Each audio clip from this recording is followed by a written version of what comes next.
నమో భగవతే వాసుదేవాయ. శ్రీమద్భాగవతం. ఓం శ్రీ గణేశాయ నమః. శ్రీమాత్రే నమః. శివాయ గురవే నమః. శ్రీకృష్ణ పరబ్రహ్మణే నమః. శ్రీ గురుభ్యో నమః. వేదవ్యాసం స్వాత్మరూపం సత్యసంధం పరాయణం శాంతం జితేంద్రియక్రోధం సశిష్యం ప్రణమామ్యహం. ఒకే ఆత్మ నిత్యముక్తుడు, నిత్యబద్ధుడు ఎలా అవుతాడు? ముక్తుని యొక్క లక్షణాలు వివరించండి అని ఉద్ధవుడు శ్రీకృష్ణుని అడుగుతాడు. జవాబుగా కృష్ణబోధ సంగ్రహంగా మననం చేసుకుందాం. భక్తుడు సహనశీలత కలిగి శాంతంగా ఉండాలి. భగవంతుని స్వరూపంగా గురువును సేవించాలి. వీలైనంతగా శౌచ నియమాలు పాటించాలి. ఇల్లు, క్షేత్రం, సర్వజనులు మొదలైన సంసారిక విషయాల పట్ల నిరుత్సాహం చూపించాలి. కర్మవిధులు ఆచరించి నిష్కామ కర్మలు చేయాలి. మంచి కర్మలు చేసేవారు సుఖిస్తారని, చేయని వారు దుఃఖిస్తారని నియమం లేదు. ఎందుకంటే మూఢుడికి ఎక్కడా దుఃఖం కనిపించదు, విజ్ఞులకు అల్ప సుఖం కూడా కనిపించదు. మూఢులకు ఏ కర్మలనైనా చేయగలం, మేము సమర్థులం, సుఖంగా ఉన్నాము అనే అహంకారం మాత్రం మిగులుతుంది. భ్రాంతికి లోనైన మనస్సు ఆత్మవిచారం ద్వారా శుద్ధిపరచుకోవాలి. నిర్విఘ్నంగా సాగిన యజ్ఞానంతరం స్వర్గసుఖాలు అనుభవిస్తాం అనుకుంటే అది భ్రమ. ఆ పుణ్యఫలము అవగానే పతనావస్థ తప్పదని గుర్తించాలి. శ్రీకృష్ణ గోవింద హరే మురారే, హే నాథ నారాయణ వాసుదేవ, జిహ్వే పిబస్వామృతమేతదేవ, గోవింద దామోదర మాధవేతి. శ్రీమద్భాగవతం ఏకాదశి స్కంధం 11వ అధ్యాయం. బంధితులు, ముక్తులు, వీరి లక్షణాలు. ఉద్ధవుడు అడిగిన ప్రశ్నలకి శ్రీకృష్ణుడు సమాధానం ఇస్తున్నాడు. ఓ ఉద్ధవ, ఆత్మ బంధాలు లేనిది అని నేను చెప్పాను. ఇది నా గుణ సంబంధమైనదే కానీ సిద్ధాంతీకరించినది కాదు. ఉపాధి రూపాలైన గుణాలు నా మాయా కల్పితాలే, మాయా రూపాలైన గుణాలు నా మాయా కల్పితాలే. మాయ కాకుండా వీటికి మరేదీ మూలము కాదు. నేను మాయను నియంత్రించేవాడను. ఆ కారణం వల్ల నాకు బంధము లేదు, మోక్షము లేదు. ఎలాగా స్వప్నం బుద్ధి యొక్క భ్రాంతితో, అలాగే శోకము, మోహము, సుఖము, దుఃఖము, జనన మరణాదులు ఉన్న సంసారం కూడా అజ్ఞానం వల్ల బుద్ధి యొక్క భ్రాంతియే కానీ వాస్తవంలో కాదు. అంటే అన్ని దేహధర్మాలు మాయతోనే కలుగుతాయి, అంతేకాని వాస్తవం కాదు. ఓ ఉద్ధవ, ప్రాణులకి ముక్తునొసగే జ్ఞానం మరియు బంధాలను కలిగించే అజ్ఞానము, ఈ రెండు అనాది నుంచి వస్తున్న నా శక్తులు. అంతేకాకుండా ఈ రెండు మాయతోనే సృష్టించబడ్డాయి అని తెలుసుకో. బుద్ధిమంతుడైన ఉద్ధవ, నేను ఎప్పటి వరకు అజ్ఞానాన్ని కలగజేస్తానో అప్పటి వరకు నా అంశరూపంలో జీవుడి బంధువుగా ఉంటాను. ఎప్పుడు జ్ఞానాన్ని ప్రసాదిస్తానో అప్పుడు జీవుడికి మోక్షం యొక్క స్ఫూర్తి కలుగుతుంది. ఇక బంధానికి మరియు మోక్షానికి తేడా చెప్తాను. ఆత్మ మరియు పరమాత్మ పరస్పర విరుద్ధ ధర్మాలు కలవి, అయినా ఒకే దేహంలో ఉన్నాయి. దీనివల్ల జీవుడికి ఈశ్వరుడికి భేదం. రెండవది జీవుడి నుంచి జీవి యొక్క భేదం. ఒక దేహంలో ఉన్న జీవుడు ఈశ్వరుడిలో, ఈశ్వరుడి ధర్మం ఆనందంలో, జీవుడి ధర్మం దుఃఖంలోనూ ఉన్నాయి. జీవుడు వినయంతో ఉంటాడు, మరి ఈశ్వరుడు నియంతృత్వంతో ఉంటాడు. దీనికి ఒక ఉదాహరణ చెప్తాను. శరీర రూపమైన వృక్షంలో 2 పక్షులు నివసిస్తున్నాయి. చైతన్య రూపంలో అవి సమానమైనవి. రెండిటికీ మంచి స్నేహం ఉంది. అవి తమ ఇచ్ఛానుసారం వచ్చి ఉండిపోయాయి. వీటిలో ఒక పక్షి దేహం చేసిన కర్మఫలాలని అనుభవిస్తోంది. రెండవది ఈశ్వరుడే సాక్షిగా చూస్తూ ఉంటుంది. అనుభవించకపోయినా జ్ఞానశక్తి ఉన్నందున ఆ జీవుడి కోరిక చాలా బలమైనది. ఈ విధంగా ఒకే రూపంలో ఉన్న ఈ రెండు పరస్పర విరుద్ధమైన కర్మలు చేస్తాయి. కర్మల ఫలాన్ని అనుభవించని ఈశ్వరుడు సర్వజ్ఞుడై మరియు ఆయన తనని అలాగే జీవిని కూడా తెలుసుకుంటాడు. కర్మ ఫలాన్ని అనుభవించే జీవుడు అల్పజ్ఞుడు. వాడు స్వరూపాన్ని యథార్థ రీతిలో తెలుసుకోడు. ఇందువల్ల జీవి అవిద్యయుక్తుడు, అనాది కాలం నుంచి బద్ధుడై ఉన్నాడు. ఈశ్వరమాయతో కలిసి ఉన్నా కూడా మాయ యొక్క సత్వగుణాల వృద్ధి వల్ల సర్వజ్ఞుడు మరియు అనాది కాలం నుంచి ముక్తుడు. జ్ఞానం యొక్క విలక్షణతని వర్ణించి జీవికి ఏ భేదం ఉందో చెప్తాను. తన స్వరూపాన్ని మరియు ఆత్మని తెలుసుకున్నవాడే పండితుడు. ఈ రెండూ దేహంలోనే ఉన్నాయి, అయినా దేహం నుంచి వేరుగా ఉన్నాయి. దేహధర్మాలు వాటిని వ్యాపింపచేయవు. ఎలాగంటే స్వప్నం నుంచి లేచిన పురుషుడికి స్మరణలో ఉన్న స్వప్న సంబంధ దేహంలో దేహధర్మాలు వ్యాపించలేనట్లు. ఎందుకంటే ఆ స్వప్నావస్థ సుఖదుఖాలు లేనిది కాబట్టి.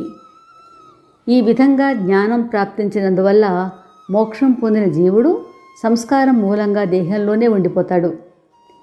ఏ విధంగా అంతటా వీస్తూ కూడా పవనము ఎలా బంధించబడదో అలాగే జ్ఞాని అయినవాడు దేహంలో ఉండి కూడా బంధించబడడు. బంధాలు లేని పురుషుడు దేహాదులతో అభిమానాన్ని వదిలివేస్తాడు. కానీ బంధింపబడ్డ పురుషుడు దేహాదులలో అభిమానంతో చూసుకుంటాడు. ఇప్పుడు బద్ధుడైన మరియు ముక్తుడైన పురుషుల లక్షణాలు చెప్తాను విను. ఏ పురుషుడి మనస్సు సుఖదుఖాల వల్ల వికారం పొందదో ఆ పురుషుడిని ముక్తుడుగా అర్థం చేసుకోవాలి. ఎలాగా? ఏ పురుషుడి మనస్సు వికారం చెందుతుందో వాడిని బద్ధుడుగా తెలుసుకోవాలి.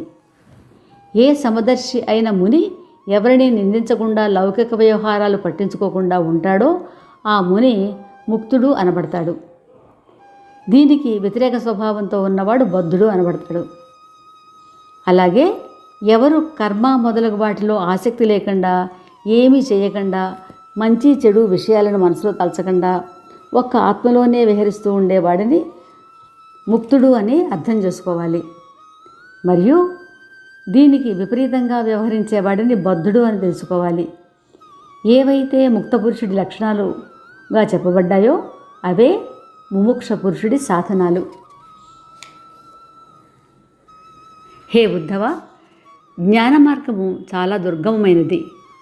కేవలము భక్తి మార్గము మాత్రమే సుగమమైనది అని చెప్తారు. అన్నింటికన్నా ముందర శ్రద్ధని ధారణ చేసుకోవాలి. తరువాత సుందర లోకాలని పవిత్రం చేసే సామర్థ్యం గల నా చరిత్రని వినాలి. నా జన్మ మరియు కర్మ విషయాలని గానం చెయ్యాలి, స్మరించుకోవాలి. మాటిమాటికి నాలాగే లీలలు చేయాలి. ధర్మ అర్థ కామాలని నా నిమిత్తమే చేయాలి. నా ఆశ్రయంలోనే ఉండాలి. ఆ విధంగా సత్సంగం ద్వారా పొందిన భక్తితో నన్ను సేవించాలి. అలా చేస్తే నా స్థానాన్ని తప్పకుండా చేరుకోగలవు. ఇలా నేను నన్ను పొందే మార్గ సాధనాలని చేసి చూపించాను. అప్పుడు ఉద్ధవుడు ఇలా అన్నాడు, ఓ ప్రభు, సాధువులు ఎలా ఉంటారు? వారి చిహ్నాలు ఏమిటి? ఇవి నాకు చెప్పండి. శ్రీకృష్ణుడు చెప్తున్నాడు, ఓ ఉద్ధవ, ఎవరు ఎదుటివారి దుఃఖాలను చూడలేరో, ఎవరికీ ద్రోహం చెయ్యరో, ఎవరు క్షమాగుణం కలవారో, ఎవరు సత్యాన్నే పలుకుతారో, ఎవరు నింద మొదలగు దోషాలు లేనివారో, ఎవరు సమదర్శిలో, ఎవరు సుఖదుఖాలని సమాన దృష్టితో చూస్తారో, ఎవరు అందరికీ ఉపకారం చేస్తారో, ఎవరు అందరి ప్రాణుల అపరాధాలని సహిస్తారో, పనిచేసి పొంగిపోరో అటువంటి వారు, మరియు వెలుపలి ఇంద్రియాలను జయించిన వారు, కోమలమైన మరియు నిర్మలమైన మనసు కలిగిన వారు, సదాచారాలు పాటించేవారు, వ్యర్థమైన పనులు చేయనివారు, కొంచెం భోజనం చేసేవారు, శాంత స్వభావులు మరియు ధర్మ మార్గాన్నే అవలంబించేవారు, అంతేకాకుండా నన్నే ఆశ్రయించిన వారు, నన్నే స్మరించిన వారు, మనసులో కోరికలని ఆశించని వారు, ఎదుటివారిని ఆదరించి జ్ఞానం పంచి ఇవ్వడంలో చతురులు, ఎవరిని మోసగించని వారు, కరుణ మాత్రంగానే సర్వవృత్తులు చేసేవారు, మరియు మంచి జ్ఞానవంతులు, ఈ లక్షణాలన్నీ కూడి ఉన్నటువంటి వారిని సాధువులు మరియు మహాత్ములు అంటారు. వేదాల్లో చెప్పబడిన గుణాలను తెలుసుకుని తన సంపూర్ణ ధర్మాలని ఏదైతే అవసరమైన కార్యం కోసం త్యజించి ఏ పురుషుడు నన్ను ఆరాధిస్తాడో అతడిని ఉత్తమ సాధువు అని అర్థం చేసుకోవాలి. ఇక భక్తి లక్షణాలని చెప్తాను విను. నా విగ్రహాల అలాగే నా భక్తుల దర్శనము, స్పర్శ, పూజ, సేవ, స్తుతి, ప్రణామము, గుణాల కర్మల కీర్తనలు, నా కథలు వినడంలో శ్రద్ధ, నా ధ్యానం, ఏది లభించినా అది నా వలనే అని తెలిసి గ్రహించడం మొదలైన కర్మలని ప్రేమభావంతో నివేదన చేసేవాడు కూడా నా పరమ భక్తుడు అనబడతాడు. అలాగే నా జన్మలని నా కర్మలని వర్ణన చేయడం, నా జన్మాష్టమి మొదలగు పర్వాలలో పంచోపచారాలు ఇంకా షోడశోపచారాలతో నా పూజ చేయడం, ప్రతి పర్వంలోనూ ఏ ఏ ఉత్సవాలు వస్తాయో అప్పుడు నా నిమిత్తం యాత్రలు చేయటం, పుష్పాదులతో పూజ చేయటం, నైవేద్యాలు మొదలగునవి సమర్పించడం, వేద మరియు తంత్ర సంబంధిత దీక్షలు తీసుకోవటం, ఇంకా వ్రతాలు చేయటం, నా మూర్తిని స్థాపించడంలో శ్రద్ధతో ఉండటం, అలాగే నా నిమిత్తం ఉపన్యాసాలు, విహార ప్రదేశాలు, నగరాలు మరియు గుడులు కట్టించడంలో సామర్థ్యం ఉంటే ఇవన్నీ నిర్మించడం, ఒకవేళ సామర్థ్యం లేకపోతే సామర్థ్యం ఉన్న మిగతా భక్తులతో కలిసి ఆ పనులు చేయటం వంటివి చెయ్యాలి. నా మందిరానికి వచ్చినప్పుడు కపటత్వాన్ని విడనాడి సేవ చెయ్యాలి. మందిరాన్ని ఊడ్చి ఆవరణలో కల్లాపి చల్లాలి, రంగవల్లులు వెయ్యాలి, చిత్ర విచిత్రాలైన అలంకరణలు చెయ్యాలి, మాలలు కట్టాలి. ఆ తరువాత దాసుడిలా నా మందిరంలో పూజ చెయ్యాలి. గర్వాన్ని కపటాన్ని వదిలిపెట్టాలి. తను చేసిన పనులని ఎదుటి వాళ్ళకి గొప్పగా చెప్పుకోకూడదు. నాకు అర్పించే పదార్థాలని నిండు మనసుతో తేవాలి. ఇటువంటి సాధనలు నా శక్తిని పెంపొందిస్తాయి. ఓ ఉద్ధవ, మొట్టమొదట సత్సంగం చెయ్యాలి. దానితో భక్తి ఉత్పన్నం అవ్వాలి. భవసాగరాన్ని దాటడానికి దీనికన్నా మంచి ఉపాయం లేదు. సాధువులను మాత్రమే నేను ఆశ్రయించి ఉంటాను. వారితో సత్సంగం చేస్తే నన్ను పొందుతారు. నువ్వు అన్ని విధాలుగా నా సేవకులలో శ్రేష్ఠుడివి. అంతేకాక నాకు సహృదయంతో ఉన్న సహుడివి. నేను చెప్పినవి ఎంతో శ్రద్ధతో వింటావు. అందువలన ఇప్పుడు నీకు ఒక భక్తి విషయం ఏదైతే అతి రహస్యమైనది అయినా, గుప్తంగా ఉంచాల్సింది అయినా నీకు వర్ణిస్తాను విను. ఇది శ్రీమద్ భాగవతంలో 11వ స్కంధంలో 11వ అధ్యాయం. రేపు ఇదే సమయానికి ఏకాదశ స్కంధంలోని 12వ అధ్యాయం సాధు సంఘం, మహిమ, కర్మానుష్ఠానం మరియు కర్మయోగ విధి మన మోహనమణి ద్వారా విందాం.